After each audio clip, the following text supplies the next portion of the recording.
할렐루야. 오늘 설교는 한국에서 녹화를 하고, 그리고 이 설교로 예배를 드릴 때는 제가 네팔에 가 있을 것입니다. 이와 같은 방법으로라도 우리가 함께 예배할 수 있다는 것이 얼마나 감사한지요. 오늘 하나님께서 우리 생명나무교회 예배에 특별한 은총을 베풀어 주시기를 원합니다. 아이들 퍼즐 게임이 있어요. 한쪽에는 그림이 있고 엎어놔서 조각조각들이 다 흩어지면 그 조각들을 꿰 맞춰서 또 그 그림을 완성하는 것이에요. 근데 아이들은 심플해서 참 잘해요.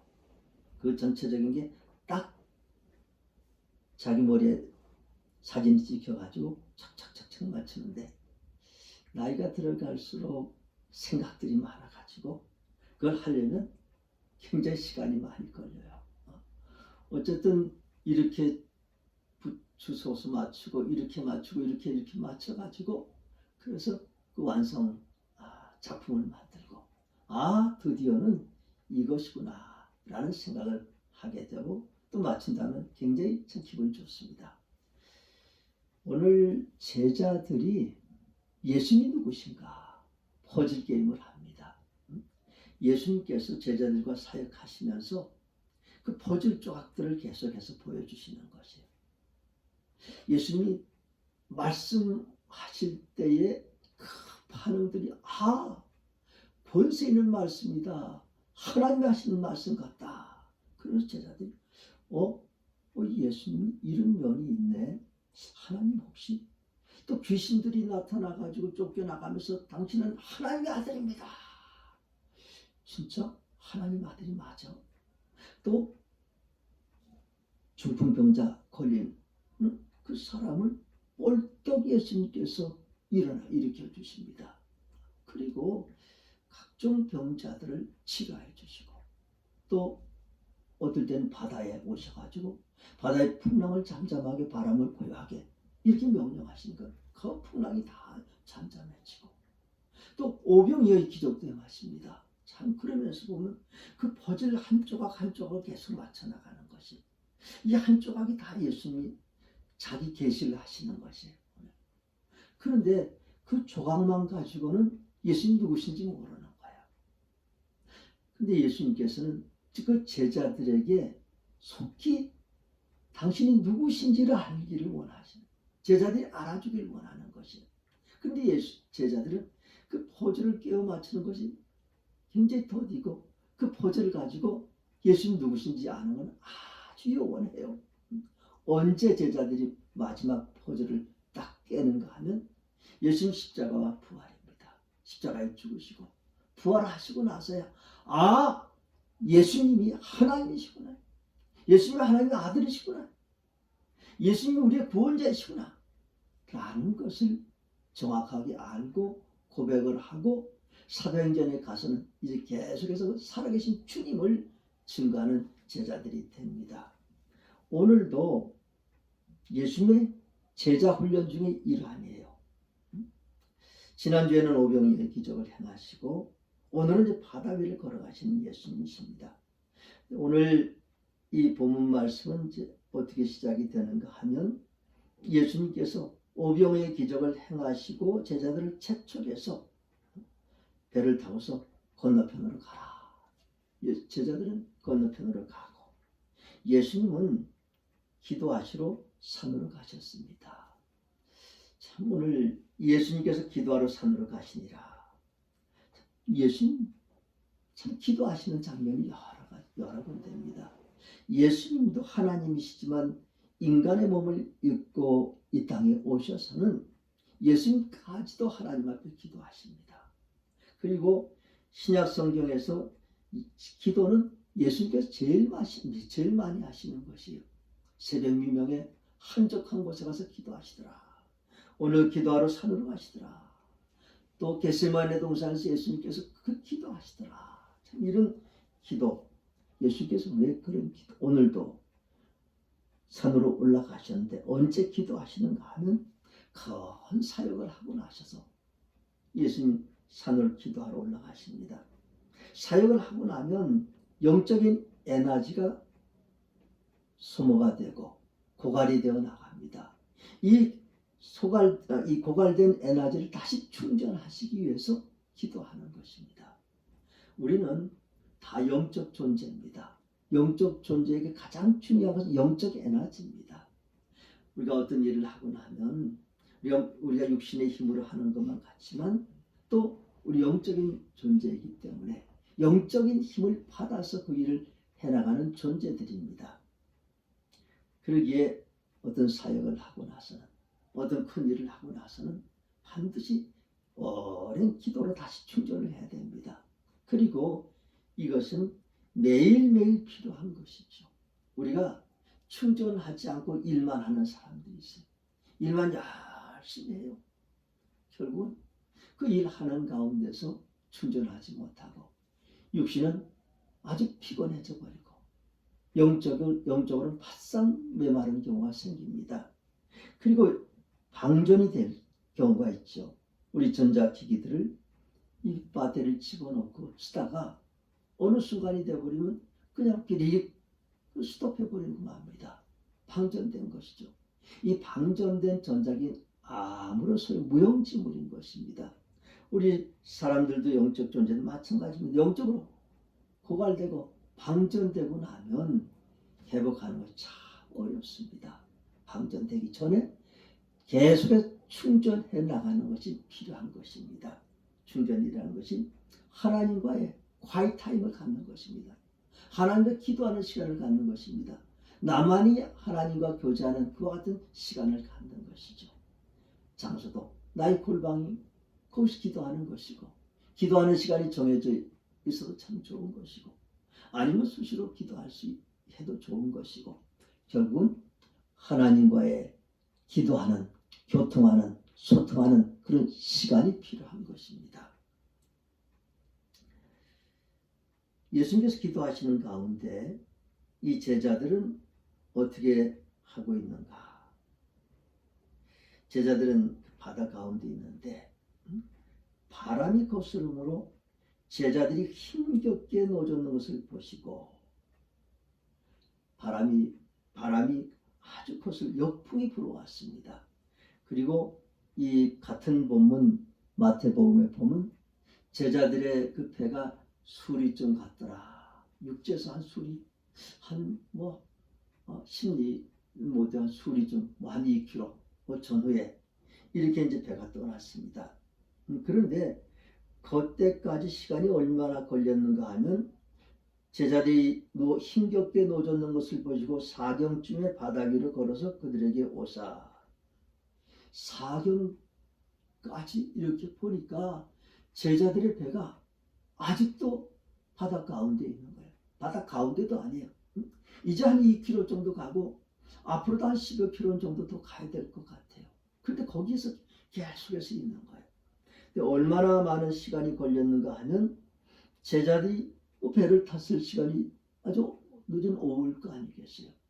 5시든지 6시든지 이렇게 됐을 거고 또 사경이라는 것은 새벽 3시에서 6시 사이입니다. 한번 4시 5시 잡으면 제자들이 10시간 이상을 이미 노를 저은 것이에요. 10시간 정도 갔는데 겨우 수리 정도 한 2km 정도밖에 못 간 거예요. 10시간이면 이미 여기서 저쪽 다 건너가고도 충분한 시간입니다. 그러니 그들이 이 바다 가운데서 얼마나 어려움을 당하고 있는가. 마태복음에서도 그 제자들이 고난을 당하고 있었다. 여기서는 바람이 거스름으로 정말 역풍이 불어와가지고 제자들이 계속해서 노를 저어서 그 목적했던 그 목적 벳세다로 가려고 이렇게 배를 노를 짓고 있습니다. 그런데 그 배가 가지 않는 것이에요. 참 우리도 인생 가운데서 이런 경우들이 있습니다. 참 아주 계획을 잘 세우고 출발해서 어떤 목표를 향해서 가는데 갑자기 역풍을 맞는 것이에요. 그 역풍을 맞아도 어떻게 합니까? 배는 저어야 되죠. 앞으로 가야 되죠. 목표를 향해서 가야 되죠. 그런데 바람이 불어서 앞으로 못 가고 배가 오른쪽으로 더 치우치기도 하고 왼쪽으로도 치우치기도 하고 한 바퀴 돌기도 하고 그렇지만 앞으로 가려고 하는데 쉬진 않습니다. 계속해서 노를 젓습니다. 나중에는 방향도 잃어버립니다. 어느 쪽으로 가야 될지를 모릅니다. 아주 역풍이 세게 불면은 그렇게 해서 점차 쉬지 않고 노를 젓는 가운데서 육신이 아주 피곤해지고 힘이 빠지는 이런 경우들도 있습니다. 우리가 인생을 살아가다 보면 뭐 혹시 지금 이 시간에도 그런 경우가 계시는 분이 있을지 모르겠습니다. 오늘 본문은 우리 성경을 기록한 마가복음은 우리에게 묻습니다. 우리에게 도전합니다. 이런 경우에는 어떻게 해야 되느냐? 여러분 배를 저어서 앞으로 가려는데 계속 역풍이 불어오고 너무 계속해서 이 오른쪽 왼쪽 뒤로 하다 보니 방향도 잃어버리고 어디를 가야 될지 모르지만 쉴 수도 없고 이런 경우는 어떻게 해야 됩니까? 이런 경우가 어떻게 되느냐? 마가가 이 독자들 향해서 질문하고 있습니다. 여러분 이런 경우에 어떻게 해야 되죠? 이런 경우에 어떻게 해야 되죠? 이것을 묻고 있는 것입니다. 참 대답이 심플하죠. 이런 경우에 어떻게 그만둘 수는 없는 거 아니겠습니까? 앞으로도 갈 수도 없는 것 아니겠습니까? 그 경우에 해야 될 것은 주님을 찾으라는 것이 이 글을 쓰면서 성경을 기록하면서 근데 제자들 그렇지 않습니다. 찾지 않아요. 계속해서 줘요. 예수님 한편 또 어떤 분이신가 하면 예수님은 하나님은 어떤 분이신가? 하나님 우리를 감찰하시는 분이세요. 하나님 항상 우리를 살피시는 하나님이시오. 하나님 저 하늘 위에 계시는 것 같지만 하나님은 졸지도 않으시고 주무시지도 않고 우리를 항상 살피시고 지키시는 하나님이십니다. 오늘 예수님과 같습니다. 산에서 예수님께서 그 제자들이 애쓰고 힘든 고난의 시간들을 보셔요. 한참 보고 계세요. 제자들이 그를 찾으면 얼마나 좋겠어요. 그렇게 보고 계시다가 너무너무 힘들게 보이니까 드디어 예수님께서 움직이셔요. 하나님 어떠신 분이십니까? 감찰하시고 우리가 힘들면 우리를 찾아오시는 하나님이십니다. 오늘 이 예수님께서 제자들을 찾아가셔요. 제자들 앞으로 가시는 것입니다. 그 바다 위를 걸으셔서 파도 위를 걸으셔서 그 제자들에게 이제 다가가는 겁니다. 그러면서 제자들에게 다가가는데 그 제자들이 보면 걸어서 그들에게 오사 지나가려고 하시네. 예수님께 바다 위를 걸어서 지나가려고 하시는 것이 제자들 지나가려고 하시는 것이 그렇습니다. 주님이 우리 앞에까지 와도 우리가 주님을 찾지 않으면 주님이 내 안에 들어오시지 않습니다. 항상 하나님 어디 계시냐? 내가 이렇게 힘든데 내가 이게 역경 가운데 있는데 내가 내 힘으로 있는데 할 수도 없는데 정말 힘든데 하나님 어디 계시냐라고 하지만 바로 옆에 계시는 것이. 근데 그 하나님을 찾지 않는 것이. 볼지어다 문 밖에 내가 서서 두드리니 누구든지 내 음성을 듣고 문을 열면 내가 그에게로 들어가 그로 더불어 먹고 그는 나로 더불어 먹으려. 주님이 항상 옆에 찾아와 계시는 주님이십니다. 이 주님 불러야 돼요. 우리 주님을 모셔야 돼요. 주님에게 간구해야 됩니다. 제자들은 그렇지 않았어요. 지나가려고 하시는 것이. 근데 제자들이 봤어요. 제자들이 그가 바다 위로 걸어오심을 보고 유령인가 하여 소리 지르네. 유령이다. 귀신이다. 뭐 이런 소리를 제자들이 지르는 것이. 이 제자들은 예수님 누구신지 알지 못해요. 하나님 어떠신 분이십니까? 하나님은 바다 위를 걷는 분이시고 구약 성경에 보면 하나님만 오직 파도를 밟으실 수 있는 분이십니다 라고 기록을 해요. 욥기 9장 8절에 보면 그가 홀로 하늘을 펴시며 바다 물결을 밟으시며 38절 16절에 내가 바다의 샘에 들어갔었느냐? 깊은 물 밑으로 걸어다녀 보았느냐? 시편 77편 19절에 주의 길이 바다에 있었고 주의 곧은 길이 큰 물에 있었으나 주의 발자취를 알 수 없었나이다. 이사야 43장 16절에 나 여호와 이와 같이 말하노라 바다 가운데 길을 큰 물 가운데 지름길을 내고. 하나님은 바다까지도 파도까지도 통제하시는 하나님이십니다. 나 여호와 이와 같이 말하는 바다 가운데 길을 큰 물 가운데 지름길을 내고, 실제로 하나님께서는 홍해 바다에서 구원의 대역사를 이루셨습니다. 이스라엘 백성들을 구원하신 것은 홍해 바다였습니다. 이처럼 하나님은 바다까지도 통제하시고 바다의 길을 내시기도 하고 바다 위에 걸으시기도 하시는 하나님이십니다. 하지만 제자들이 그걸 알 수가 없습니다. 예수님이 그런 분이신 걸 알 수가 없기 때문에 유령이다, 귀신이다 이렇게 소리를 칩니다. 그때에 예수를 보고 다, 그리고 나서는 예수님 봅니다. 예수님 보고 다 놀랍니다. 그때 예수께서 하신 말씀입니다. 그 물에서 하신 말씀. 예수께서 그들에게 말씀하실 때 안심하라, 내니 두려워하지 말라. 아멘. 내니 두려워하지 말라. 이 예수님께서 풍랑 가운데 있는 고난당하는 제자들에게 하시는 예수님 말씀입니다. 내니 두려워 말라.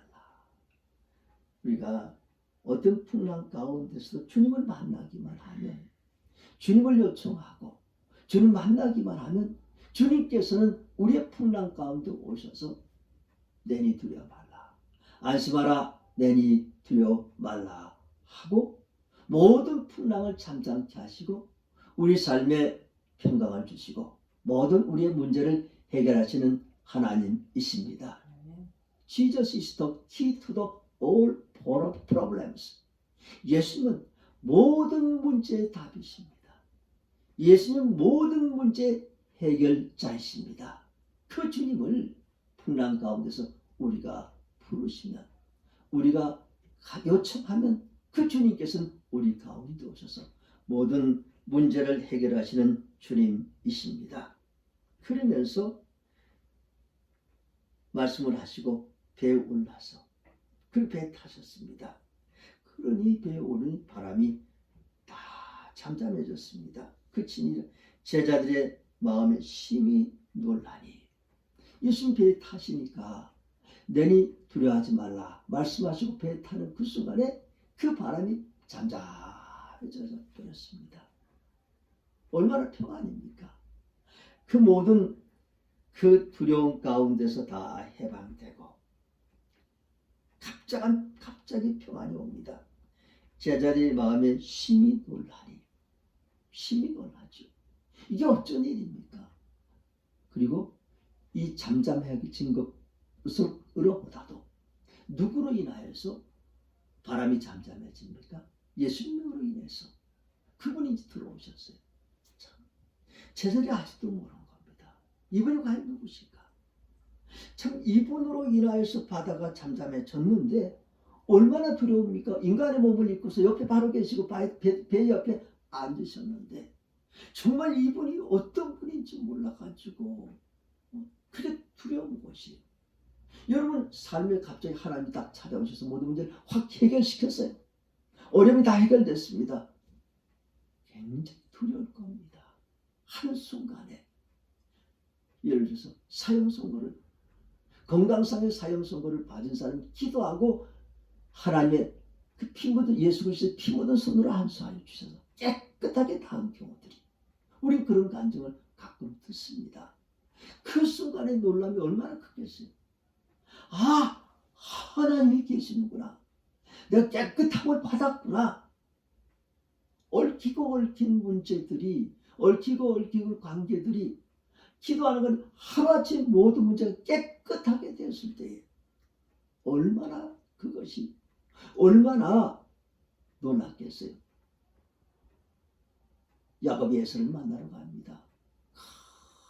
야복강가에서 그 하나님과 사투를 벌이면서 기도를 하고 갑니다. 그리고 나서 형에서가 군대들을 끌고서 자기를 죽이려고 오는 그 형을 만나는데 그 만나는 그 순간에 형제가 서로 부둥켜 안습니다. 이 야곱이 그 하나님께 기도로 인해서 형과 화평한 가운데서 그 야곱의 마음 가운데 하나님을 경외하는 마음이 얼마나 컸겠습니까? 실제로 우리가 기도하는 가운데 주님을 만나면 그 주님의 역사로 인해서 하나님이 두려워지고 하나님을 경외하고 이런 역사가 일어납니다.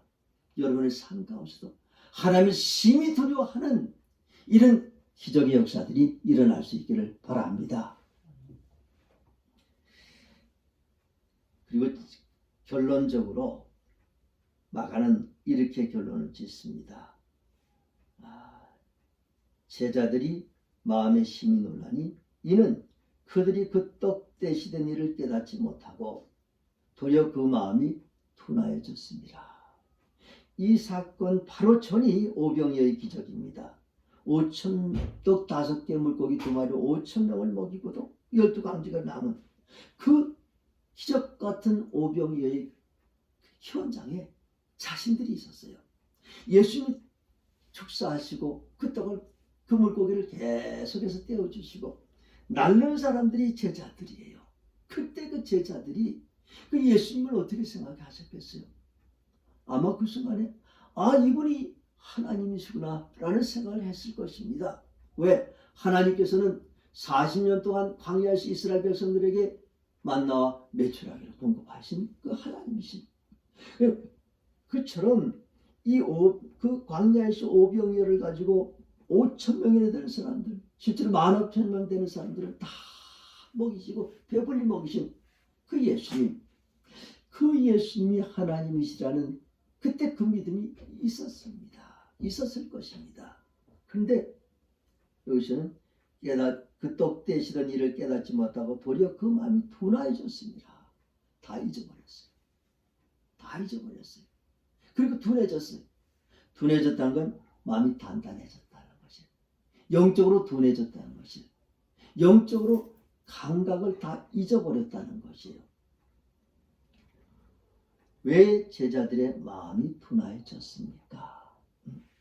이 제자들이 바람이 거스르는 가운데 노를 젓는 가운데서 그것이 너무너무 힘들었기 때문에 계속해서 노를 젓습니다. 자신들의 힘으로 능력으로 경력으로 기술로 해력해 보려고 하지만 할 수가 없어요. 그러는 가운데서 이 하나님도 잊어버리고 또 예수님도 잊어버리고 영적인 감각도 다 잊어버렸어요. 우리가 교인들 가운데 어려움을 당할 때 2가지 유형이 있습니다.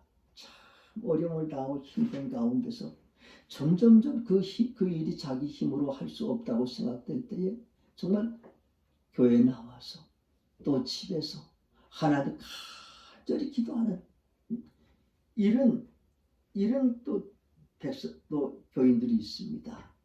육신으로는 힘들지만 영적으로는 더욱더 충만해지는 이런 경우들이 있죠. 근데 또 다른 한편으로는 어떻습니까? 어려움을 당하면 그 어려움을 해결하려고 동분서주하는 것입니다. 쉬지 않습니다. 계속해서 그 어려움을 해결하려고 돌아다닙니다. 김 집사님, 요즘 교회에서 안 보이네? 저 너무 바빠요. 큰일이 벌어져가지고 이거 해결하러 다닙니다. 해결하고 교회 가겠습니다. 그렇지만 계속해서 다니고 계속해서 힘쓰고 애쓰고 노력하고 하는 가운데서 결국 하나님으로부터 멀어집니다. 영적인 감각을 잃어버리고 맙니다. 그리고는 세상으로 가는 이런 경우들을 봅니다. 오늘 마가가 이런 그 마음이 둔해졌습니다. 우리는 이런 세상을 살아가면서 참 힘든 경우가 반드시 있습니다. 고난도 반드시 있습니다. 오늘 성경에서는 말씀하십니다. 이때 해야 될 일이 무엇이냐? 영적인 감각이 둔해져야 되느냐, 아니면 영적인 감각이 더 충만해져야 되는가 하는 것을 우리에게 도전하고 있습니다. 우리가 고난 가운데서 주님을 찾는다면, 영적인 감각을 잃어버리지 않고 주님을 찾는다면 주님께서는 우리 가운데 오셔서 안심하라, 내니 두려워하지 말라 말씀하시는 주님이십니다. 오늘도 이 주님께서 우리 옆에 계십니다. 우리 옆에 계셔요. 우리가 그 주님을 바라보고 그 주님을 기대하고 그 주님을 믿고 그 주님을 찾기만 하면 주님께서 우리 마음 가운데 오십니다. 내니 두려워하지 말라. 아멘. 기도하십시다. 하나님, 우리는 인생입니다. 인생이기에 인생의 길을 걸어가며 인생을 항해하는 가운데서 예기치 않은 역풍을 맞을 수 있습니다. 그 역풍을 맞아서 역풍 가운데서 우리의 모든 힘과 노력과 에너지와 시간과 경륜과 기술까지 다 동원하여서 그 역경을 헤어나오려고 합니다. 참 좋은 자세입니다. 하지만 이 역경이 도저히 내 힘으로 되지 않을 때에 성경은 우리에게 묻습니다. 그때에 믿음의 사람들은 과연 어떻게 해야 되는가? 오늘 제자들은 주님을 찾지 않았습니다. 주님께서 찾아오셨습니다. 그리고 주님을 그들은 귀신인 것처럼 놀라는 가운데 만나게 되고 주님께서 그들의 삶 가운데 임하셔서 내니 두려워 말라. 그 가운데 모든 것이 잠잠해지고 제자들의 풍랑 가운데 만났던 그 숙제들은, 문제들은 한순간에 해결되었습니다. 성경 끊임없이 우리에게 도전합니다. 너희가 힘드느냐? 너희가 어려우냐? 너희 힘으로 할 수 없느냐? 그때는 왜 주님을 찾지 않느냐? 라고 도전합니다. 오늘도 우리의 삶 가운데서 우리가 만나는 일이 힘들다고 생각한다면, 우리의 힘으로 해결할 수 없다면 주님을 찾으시길 바랍니다.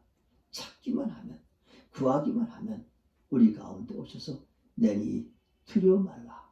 모든 문제를 해결하신 주님이십니다. 오늘도 그 주님께서 옆에 계십니다.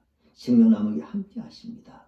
이 생명나무의 주님을 모시고 이 주님으로 인하여서 저희들의 모든 계획들이, 어려움들이 해결되어 나가고 하나님의 교회가 더 온전하게 세워지게 하시옵소서. 예수님의 이름으로 기도드리옵나이다. 아멘.